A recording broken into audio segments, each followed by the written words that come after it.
Yeah. So on the event side, that's more for like prospecting side, right? So like, and you can sign up to so many events. If you go onto the Excel website or there's, I can't remember what it's called. Just type in events in Europe.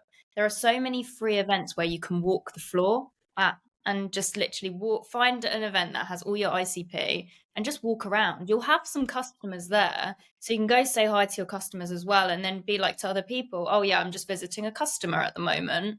They are this company over there and just wanted to have a look and then just speak to people and ask questions because usually like especially for me and for people selling to marketing, when you go to these events there is always like a marketer there and there's also a senior salesperson there as well as the reps who can give me insight into what their process is and any challenges they have and who I should be reaching out to as well. So I can just walk around, I can get some free lovely swag and I can speak to some of my target accounts as well. So they know my name and they know my face. So then when I am following up with them later on, then at least they kind of recognize me as well, like face to a name and everything. But at my last company, we used to book a crazy amount of meetings from walking the floor. It was something we'd probably do most weeks, just go to an event, walk the floor, chat to people and book meetings in that way.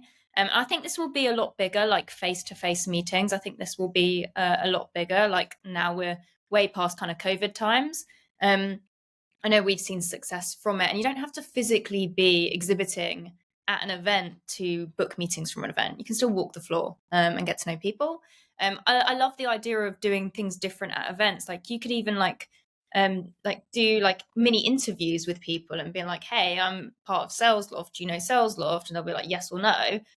We're just doing some mini interviews with our ICP, and we're going to ask them one question and you can go and ask them the question, do a mini interview with your ICP. And then it's just such an easy segue into like understanding a bit more about them, understanding their challenges, seeing if it's a fit. And it's like, and you get great content out of it as well.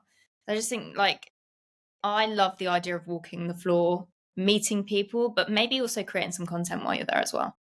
No, it's weird, isn't it? Because I think pre-COVID, or at least maybe 2 or 3 years ago, when you would say the word event, it was like, oh, yeah, right, it's going to cost us like 20 grand plus for a stand, and it's just, are we going to get ROI? And I think it's a lot more normal now, like you said, to see people just walking the floor and just generally like interacting with people like Yeah. on a budget as cheaply as possible. And I think last year we did like 3 or 4 events and we didn't exhibit any of them. We literally just 2 or 3 of us turned up with a camera and a microphone. Yeah, We it's so recorded good. content for the podcast, and it was such a good way of meeting people, getting the brand out there. But then, as you said, like it naturally like segues into a soft sales conversation more often than not anyway.